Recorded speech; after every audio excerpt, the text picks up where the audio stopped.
guys, and welcome to my May book haul. So the first 4 are all by the same author, but they were like buy one get one half off, and they were only $1 a piece already. So if I don't like them, they were only 50 cents. But they had the most adorable covers, so if I do like them, I got a really good deal on books. But these are by Donna Kaufman, which I've never read anything by her. But this one is Sleeping Beauty. This one is Dear Prince Charming. The Cinderella, I love story retelling, so that's why I hadn't just got them. And then this one is Catch Me If You Can, which is a clever little cute saying as well. So the first one, Sleeping Beauty. This is about a 28-year-old named Lucy, and she's been in a rut for a while, so she decides to go back to her 10-year anniversary, 10-year high school anniversary, and her friends are completely against it, but decide to go along with it because she's been in such a dating rut, I guess. And yeah, so this one sounded really cute and clever. And then this one is Cinderella Rules. This one, she gets called upon. She really likes to wear jeans and cowboy boots and stuff, and she has to go and basically transform herself a little bit to impress some people in DC, and she's from Montana. And I thought this one sounded really cute as well. This one's a Cinderella retelling. And then the next one, Dear Prince Charming, is about a writer. Seems like writers always talk about writers.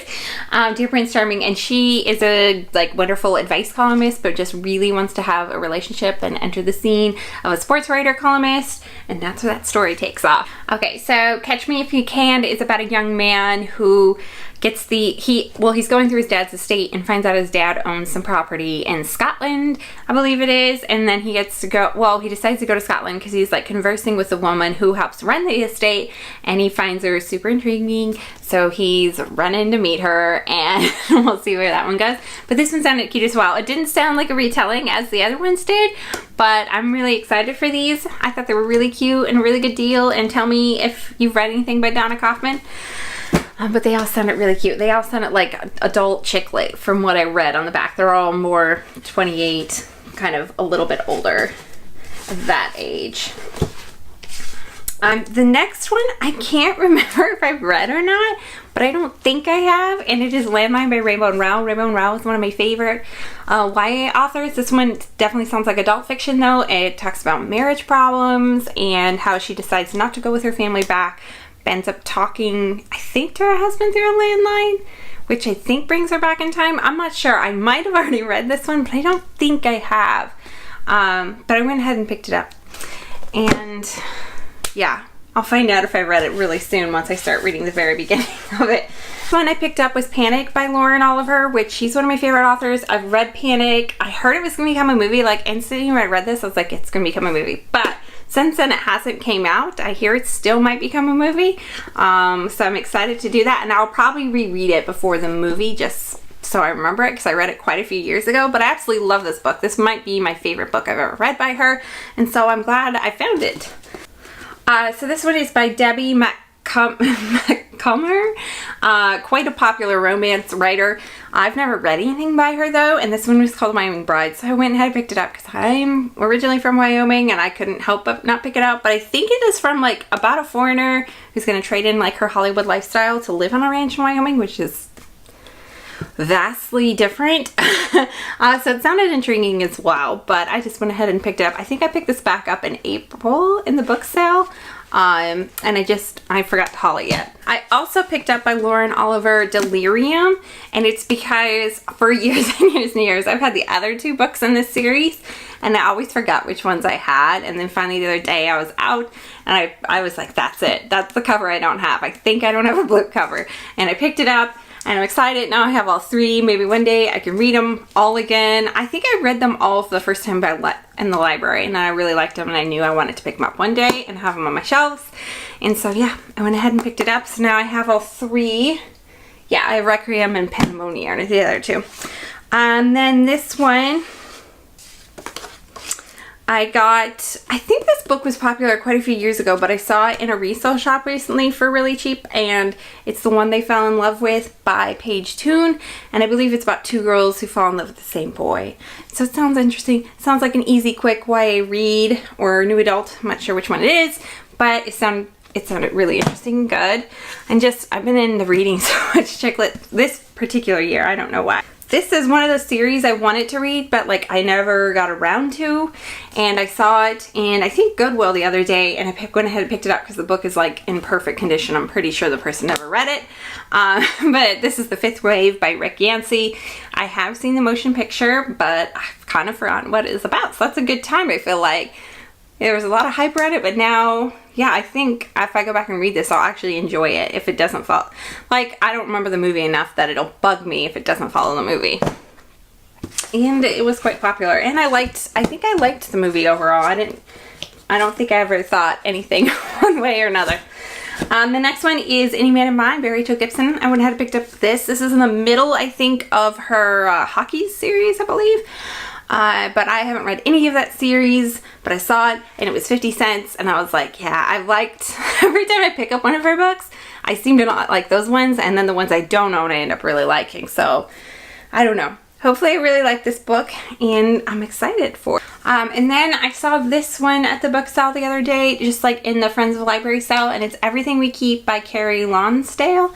And I think I picked this one up just because it sounded intriguing on the back. I think it's a girl on the verge of having everything she wanted and planning her future wedding, and then her fiance suddenly dies and she kind of has to find out who she is, and there's mysteries I think around his death. But I was in the mood for this kind of book the other day, and when I saw it, I picked it up. And yeah, this is a Gail Forman novel. I was here and I picked this one up because I did really like If I Stay, and I think it was made a movie as well, and I think the movie was okay, but I liked the book. And I know this is quite popular a few years ago, I think, but it's about a girl and her friend, or her college, yeah, I think it's her best friend. She goes off and collects her stuff after her friend, I think, commits suicide is what I understood. And she finds out a lot more about her friend, of who she was and who she was dating, and just things that she thought she shared everything with this girl, and just things that she had kept from her. But the last book, I think, If I Stay, that was a really sad book as well. So it sounds like a sad, more depressing book. I might wait till fall for this one, but I'm excited to read that one too. Tell me if you read it, because it's quite popular, and that maybe you liked it too. I'm almost done here. So The Soldier's Wife by Joanna Trollope. Trollope? I've heard about this book before. I've been recommended this book before. So when I saw it in Friends of the Library sale, I went ahead and picked it up. And I believe what I remember it being about is like a British family, military family. So a little bit different than American military families. But I think in the concept they still do move around a lot. And he's coming home from a tour in Afghanistan, and she wanted to get a job, but because of the fact that they move around a lot, you can't always take permanent contract jobs like teaching jobs. So they're kind of there is always a big transition. I think that's what the story is a transition of somebody coming home from tour. And I heard it was a good book. So yeah, when I saw it, I went ahead and picked it up as well. So this one is a Meg Cabot book, The Boy Next Door. I put Meg Cabot probably in the same category Sophie Kinsella, just like funny, it's always like humorous comedy chick lit. So The Boy Next Door, I don't think this has a synapse on the back or anything. I'm guessing it's about the boy next door, and I think from like flipping through it, it is all told through email. So I really don't know much about this book, but I can pick up Meg Cabot books or Sophie Kinsella books because I know they're always going to be good. They're always kind of more or less the same lines, but they're always human. This one is The Hook's Revenge by Hattie Schultz, and I believe this one is a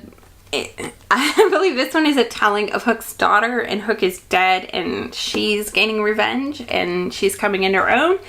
And this is a children's book, but it sounded intriguing to me, and I really do like retellings, and I've read some other Hook books that I liked, so I went ahead and picked up that one, and that one also my daughter will likely love to read. So this last work is Billy Lynn's Long Halftime Walk by Ben Fountain, and I think this is a fictitious piece about people who got an insert. I'm not sure if it is fictitious or not, but I think it is. It is about people who got into this issue with terrorists who are military people and are insurgents, and it makes them famous, and then they're going on this tour to help promote more support for the war and the soldiers, and something happens in it to one of the young men during the tour. But I'm not sure if it's fictitious or not. I haven't looked up into the book. I don't really know much about the book, but it sounded interesting, and I was looking for a military read, and it was there, and it looked good, so and it's got a lot of recommendations on the front cover and on the back cover. So yeah, I went ahead and picked it up, but that is my giant May haul. None of them are like new fun books that are out right now, but a lot of them I did want to just add to my collection, and as well, some of them I was just excited to read, and some of them I got really good deals on. So yeah, those are all my books that I'm hauling in May, and I will see you guys in the next one. Bye!